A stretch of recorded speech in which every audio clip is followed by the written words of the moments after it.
Hello, YouTube and everybody else out there. I was going to try to go YouTube live, but the lighting for that camera setting on my phone for some reason was making it where it was too dark and you couldn't really see real good. So I'm opted to do another little self video, and this is my second one to do. It wasn't how I planned on starting my second video. My second video of activism, I was going to have be, how I first became a witness and go into that a little bit, in stages. But my activism has taken a little turn here from starting that way and working my way up to my awakening. Is I'm going to talk about my awakening first. As I had said in my first video, there's an issue going on. I was raised a Jehovah's Witness. Many others were raised. Thousands of us were raised throughout the world, taught the same thing day in and day out. Believing in a mindset that, this somehow must be the truth. They would try to link events to things that were going on. Gulf Shores, okay. The war, oh my gosh, we're overseas. It's going to be World War III. Armageddon's just right around the corner. The earthquakes and all these talks of things getting worse. Yes, we know. Yeah. There are things that are getting worse in our lifetimes and stuff like that, with things, but we can't keep, saying like, the end's going to be near. But anyway, we were taught and, and said, follow Jehovah's ways and listen to him and, don't displease him and you want to make him happy and all these different things that were planted in our brains day in and day out. Hearing the same talks a lot, hearing the same things, knowing the next person's going to have the exact same answer from the watchtower that you're going to have because you're told to highlight the exact same thing in a watchtower. There's just so many, things that were implanted in us. But we were all in the hopes of there's going to be this paradise God intended in the beginning with Adam and Eve, for there to be this paradise. And wouldn't it be nice for us to all live happily in this paradise with no wars, no this, no that, and all these different things? We're taught not to go to school, past high school and different things. I regret that because, I was going to school to be an EMT and my mom got sick with cancer and, I was working 2 jobs at the time and going to school. Yeah, it was kind of crazy, but I ended up sticking with just the part-time job that I had and spending almost every waking moment I could taking care of my mom, changing her gauze, changing her bandages, and, making sure she was okay and cleaning out her G-tube when she finally got a thing put in her stomach. And I gave her baths and shaved her legs and brushed her teeth and helped lift her up and make sure her oxygen tank was always, the way it should be. Just many different things I did. And it was hard on me. My mom died at age 42. And I had to be the older sister, the sibling, who had to take care of my younger brother, who's 6 years younger than me. And so now I'm not only going from being like his good friend, older sister he could confide in, the one that, me and him, we would talk for hours on end. And it was, stay up late at night. We're supposed to be sleeping. And nope, we're still up talking because one of us has to have that last word. And we've got to get it in. And, we do that until finally, okay, this person's knocked out, they fell asleep, we won, type thing with the last word. That's just kind of a close relationship me and my brother, we had. I have another brother as well, who's 2 years, younger than me. But anyhow, so my brother, which is sad because a few years ago, he ended up passing away, and that'll be a whole nother story I'll talk about later when it comes to the reasons, why I feel deep in my heart he passed away. But it was a sad and tragic story. And then the loss of our mother, with him being at such a young age. He was just a freshman in high school, and all of a sudden, his mom is just gone, and he watched her wither away. So did I. She went from looking like my sister. So many people thought that there was no way she could have a daughter as old as me. She had me at 21. They said, no way, can you be her mother? You know, and they thought my grandmother was my mom, actually. And to go from my mom looking like she was my older sister to seeing her withered and in a wheelchair and looking older than my grandmother, yeah, very hard. But before my mom went, I know she sat and each one of us three kids talked to her the night before she went. And we told her it was okay, we'd be fine, and we would make it on our own, and all these different things and stuff. And, well, it was the next day, hospice comes, and they're checking her vitals, and, you know, the many different things happened within that story, you know, so that'll be also, like, some more stuff I can put for a later date. But I'm just trying to get it short here, for the time being. They gave me this pill, they told me. It was a white one to crush up and stick it in my mom's G-tube, and it would help her and relax her and ease her. And I did. And when I did that, it was after that my mom, she stopped speaking to us because before she was getting confused. She would say, I want to go downstairs, and she was already downstairs, and, you know, vice versa for the upstairs. And I remember it was just getting so hard on my grandma. And of course, you know, it's hard on me, but here I am trying to be the strong one. So I go with my grandma and one of my aunts, and we get my grandma out of the house. And before we left, I got my mom in her favorite pajamas, brushed her hair, and sat her in her favorite chair. And we come back, and my cousin's on the phone with a paramedic, you know, like 911, actually, I should say. But instead of calling hospice like she was supposed to, she panicked, dialed 911. You know, I would have did the same. And it was hard.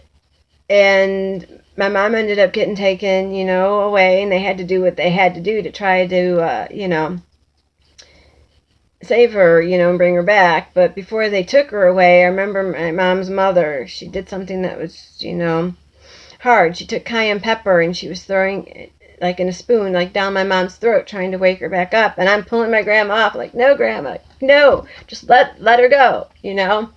And don't do this to my mom. She suffered enough with her cancer. Her tumor was 8 centimeters long.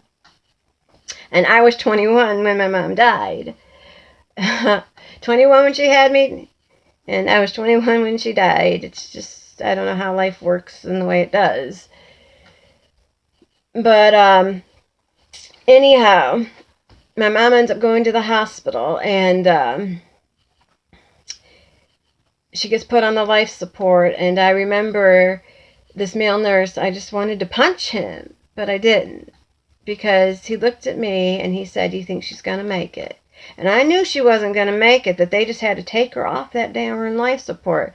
And it was a few hours later in the morning, we're getting everybody up at the hospital, you know, and they're taking her off. So the 19th of August and the 20th of August are 2 dates that I really, you know, don't like in life. So I know a lot of that had to do with my brother's passing and different things. Well, later in life comes, you know, and I end up going through this part where I wanted to rebel kind of against God. I was still a witness. I still believed in the truth, you know, but I was going through a divorce at the time, and I was losing my mom, and I couldn't understand everything that was going on. My mom was such a good person, a pioneer. She did for many years and was a devoted, you know, witness through and through. And why she had to suffer the way she did, and, go through all of that. And I never partied as a kid. I went to my grandma's for the most part and different things. And I worked as a teenager. And my first job was age 11 babysitting, and I've worked ever since. So with all of that and everything, my trying to like not really make this quite so long for you all, but anyhow, I kind of rebelled against God and said, you know what, heck with this. And I still didn't really go party, and I never did any hard drugs or anything like that. But I did start hanging out with my roommate that I had at the time, because when I got a divorce, I met this person. She was really sweet, quite a bit older than me, actually. She could have been my mom, but we hooked up and we became really good friends. And I was actually her boss at the gas station I worked at, and she had worked there longer than me. It was kind of, you know, not kind of fair for her, but kind of funny how it worked out. Anyhow, and to this day, I miss her. She lives back up in Elgin, and I'm no longer up there, and all of that, because now I live 6 hours away from where I used to live, because I grew up in Elgin and South Elgin area. That's also when I was going to go to school to be an EMT and different things at ECC College and stuff, and dealing with all of that and everything and those sorts. Well, anyway, I end up one night going to this club we had called Sammy K's, where you could play pool, hear music, and have a few drinks. And I just had this urge to go there. I don't know what it was. It just came over me, and my car was in the shop at the time. But I told my roommate, I said, before you go to work, could you please give me a ride there? I just have to go there. I don't know what it is, but I just have this feeling I'm going to meet someone there. I just have to go there. And I ended up going there, and lo and behold, I run into my kids' father, who happened to work with my ex-husband, and he was going through a divorce and all this stuff. And needless to say, to make it short, me and him, we ended up hooking up. And, it wasn't like we were going to hook up. We just started talking and stuff, both going through our divorces, and him knowing a little bit about the truth, his mom and stepdad being in the truth, and me being born and raised by my mother and her mother in the truth. My father was opposed to it, but thank goodness he was, because I did get a few birthday parties and Christmases in, and those memories of Thanksgiving at my dad's grandma's and all of that. And anyhow, we ended up having, 2 kids and everything, and me and him, we didn't last. I left him when I was pregnant with my second child because of his alcoholism and, just, not just him cheating on me and different things, but I didn't want my kids raised around that. And I even went as far as moving into a homeless shelter for a little while with my kids. And anyhow, I did everything that I could. I've worked, right now I'm work 3 jobs. I work at a Dairy Queen. I own a cleaning business. Some of my days off at Dairy Queen, I'm cleaning people's homes. I help take care of, certain people, that need it, that can't, move around and things like that. And I'm there, to help with their little light housework or run to the store for them. It's no problem. I love helping others. And then I'm also, now selling some cosmetics that I really care about because they help support a great cause that I really care about. And this great cause is called the Royal Commission thing, but they don't really support that. But the great cause that got me into this activism really big, I've always had a heart for it anyway in the first place, is the Royal Commission that I got to see and watch on YouTube. And how I got woke was I would go on Facebook and I kept seeing 6 screens of the Watchtower, and it kept popping up in my newsfeed. 6 screens of the Watchtower. What the heck? 6 screens of the Watchtower. What is that? Why is it popping up in my newsfeed? But I had this overwhelming feeling, I should say again, and I'm going to check this out. no one on my friends list or family was part of that group. I check it out and I start seeing things. Oh my God, no way, whoa. And then I started doing research and YouTube videos galore. I mean, there was so many things in the YouTube videos. And I'm like, okay, you know what? This cannot be God's organization. This organization that I loved so much, even though there was times, I doubted certain things, thinking logically and stuff within reason and knowing the Bible and some scriptures that I couldn't quite get answers for, but I knew what the scripture said. It said, talking about going up in the clouds and different things, and I'm asking an elder about it, and he's saying, oh, that scripture doesn't exist, but yet here I'm pointing to the scripture right there in front of him. I mean, so things like that in the back of my head. And I studied, the truth for many years and stuff. I even donated into what I thought the worldwide work was for. Even as a young child, I would put money into it. And then I'm finding out the money's not getting used for it. Then I'm finding out there's lawsuits because there's pedophiles all over the place. Yeah, I know some people that were molested, were abused, that went to the halls that I went to. I know, I'm not going to put their names in here though for their privacy and their discreet reasons. Some elders that still held high standings and elders that were friends with elders that were doing things to some of these children. I know a man also that wasn't an elder that did many things and didn't get in trouble, and there's lots of people that can contest. And for all the ones my heart goes out to that were hurt, it breaks my heart. So I find this out and I'm like, you know what?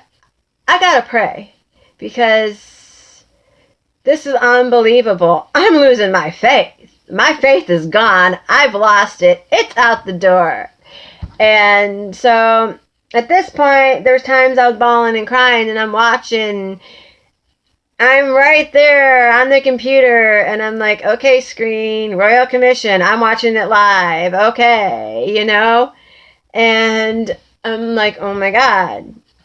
And I'm downloading, the Shepherd's Handbook onto my phone and seeing the two witness rule and other things written in there. I'm like, oh my God, how can anyone with a heart agree to this?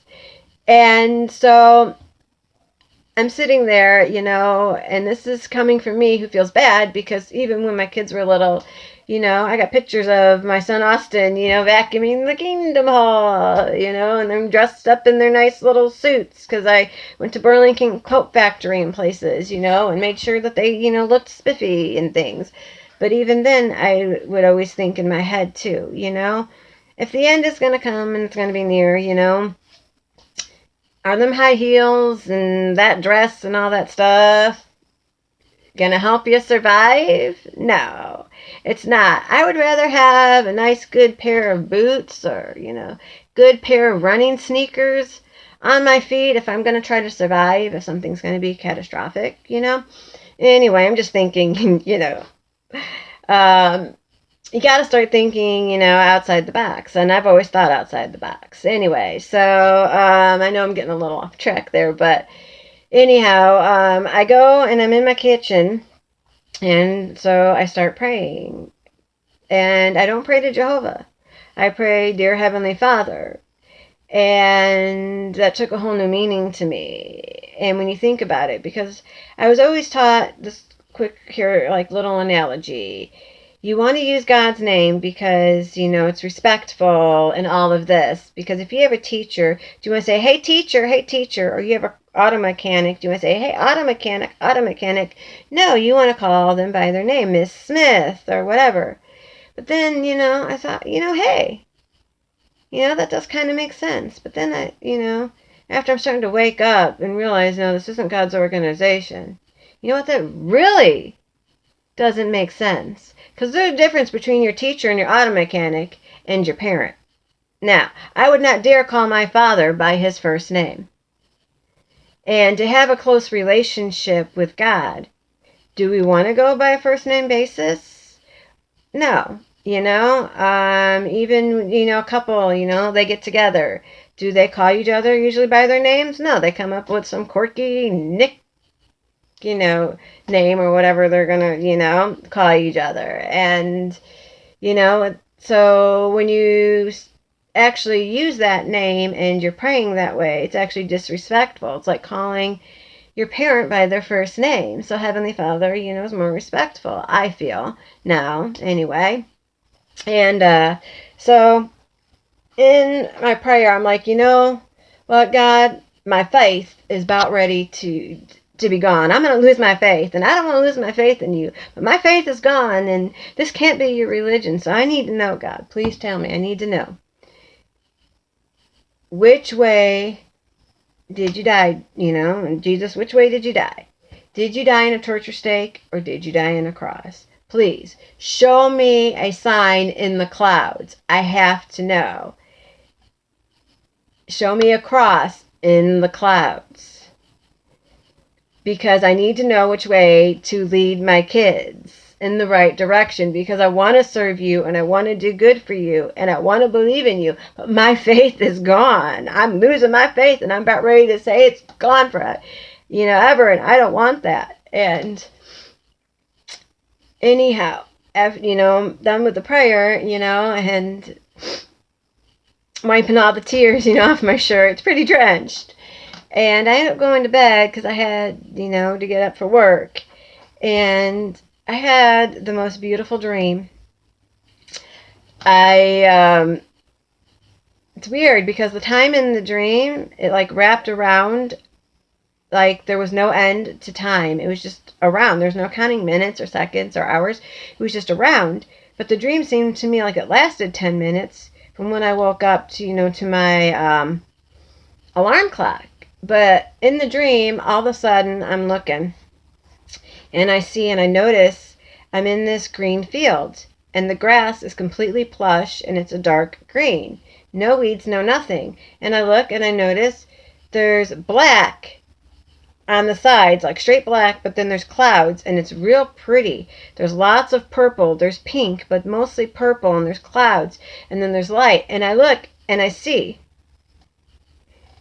a number of crosses that are in the front, and they're like kind of like a lighter color wood, and they're in a row. There's the crosses, 7 of them, like in a row, and then 2 car link spaces worth in between.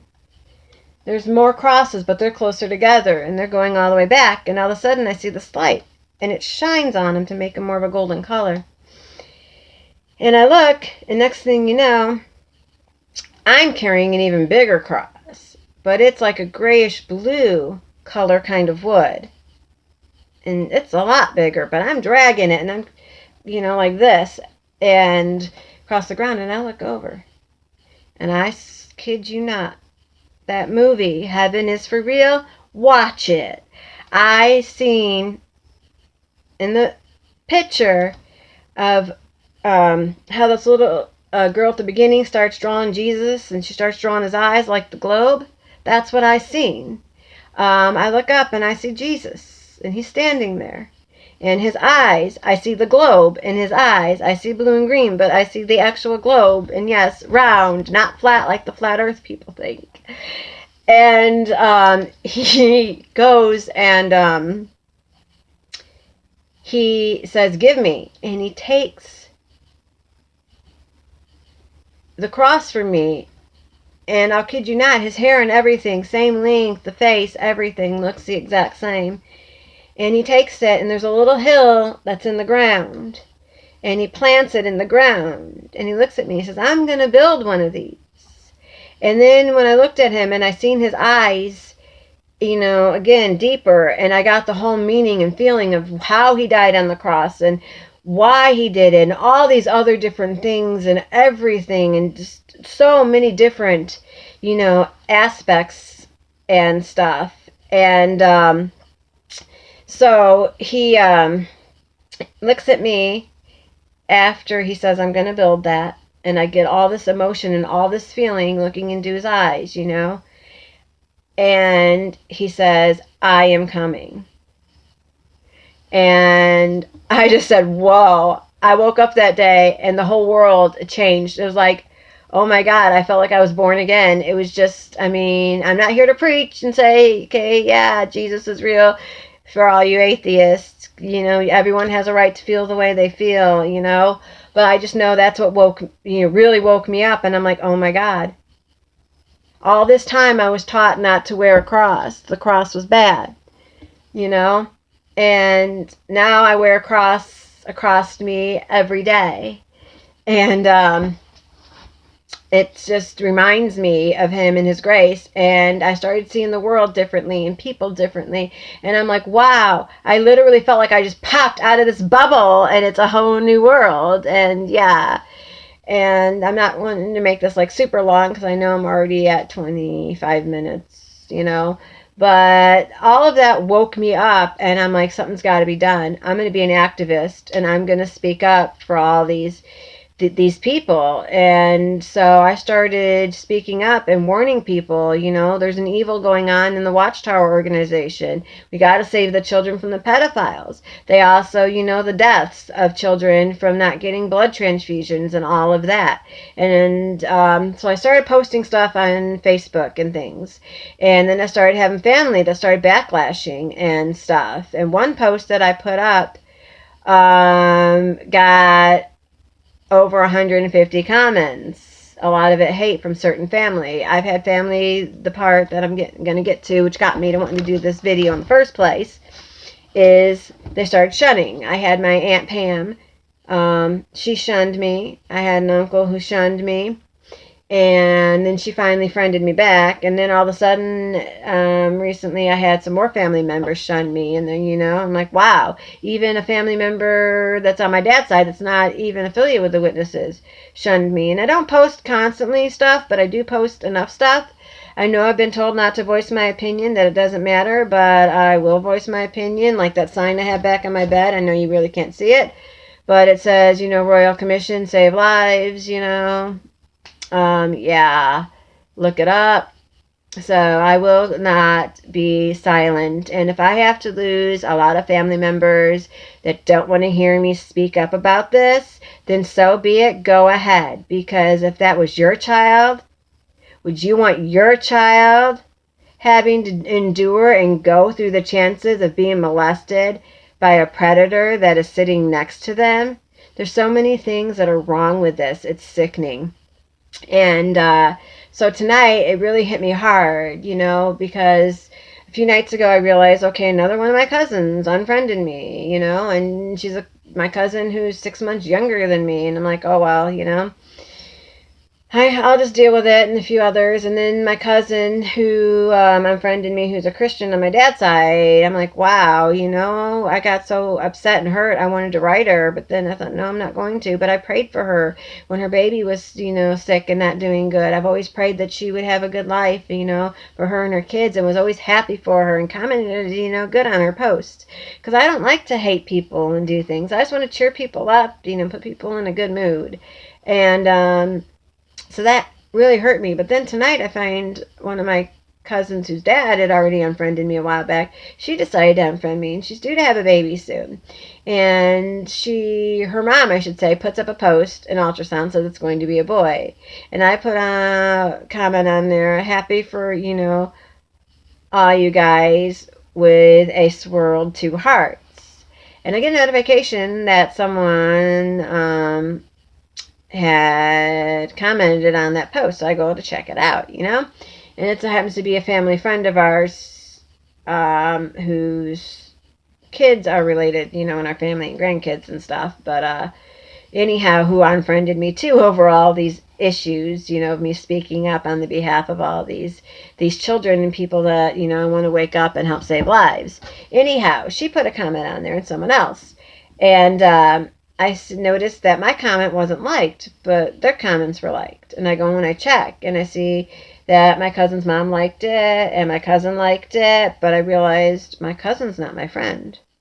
you know, and I go to her wall and I realize, you know, that she didn't friend me and that she friended, you know, other people, and she didn't think of me as a, you know, considered family, because she said she was getting rid of her Facebook and only friending people that she thought was family, you know. And then like I go and I see this lady who's just a family friend, not even blood, and she friended her, and she's like, oh, I'm so glad, so happy that you think of me as family, to consider me, you know, because you've known each other long enough. And then that just really hit me, because my cousin who's having this baby, we were so close. When she was little, since I spent a lot of time at my grandma's, I helped teach her how to write her name and all kinds of different things before she even went to preschool. I spent a lot of time with her doing different crafts and different things, and, you know, singing You Are My Sunshine to her and all kinds of stuff, and reading her stories, and just, you know, we had a lot of fun together, you know. And we had so much fun, and we were so close that one time, this is back, you know, when I was married, I remember my grandma calling me up, and she said, can you please come with me and Sammy today? Because I'm going to this carnival, and Sam refuses to go unless Shanny's with her, to go ride on the rides with her, and she's throwing a fit. She wants you there. And, you know, it already had plans. But then I'm like, okay, you know, and I go. Because, you know, I loved my grandma and I loved my cousin. And so we just had this close relationship. And all through her pregnancy, I've only wished her well, prayed for her. You know, she graduated. I wanted to be at her graduation when she graduated from college and stuff, but I couldn't make it up there. You know, I didn't have the funds. You know, I'm just, you know, single mom, you know, making it on my own. And, but I did send her a really nice card and sent money in there so she could go, you know, and just treat herself to something, you know. And so for her to unfriend me the way she did and not even give me a reason why really hit me hard. And it had me bawling and it had me crying first thing when I got home from work. And I'm like, you know what? I really don't need this. I can't let other people's hatred towards me. I don't know why they hate me, you know, and different things for voicing my opinion, because that's the only thing I can conclude get to me. So tonight, you know, I just had to bring that up because I've been shunned by quite a few people. And I know a lot of people that have been shunned, and lots of people who've made these YouTube videos that have family that don't even talk to them. Grandmas that go without even seeing grandchildren, and vice versa. And it's just heartbreaking and sad, because where's humanity? You want to claim you have love and you want your kids to be in a better world, you know, and all of this. But where is it, you know, when you're doing things like this? It doesn't make sense to me. Shunning is wrong. Hiding pedophiles is wrong. Not giving people the proper medical attention they need to save one's life is wrong, and showing hate towards others, you know, in different aspects. But I'm not going to speak to you. I'm just going to, you know, let you know, hey, I hate you. I don't want nothing to do with you. I'm sorry. To me, that is wrong. And so tonight, well, I'm just going to end this YouTube video because I, you know, don't want to keep you guys all, you know, too long on here. And just wanted to say, you know, I wish you all the best, and for anyone that is in my shoes and dealing with the shunning and dealing with the hatred for speaking your mind, I got your back. I hope you all have a good night.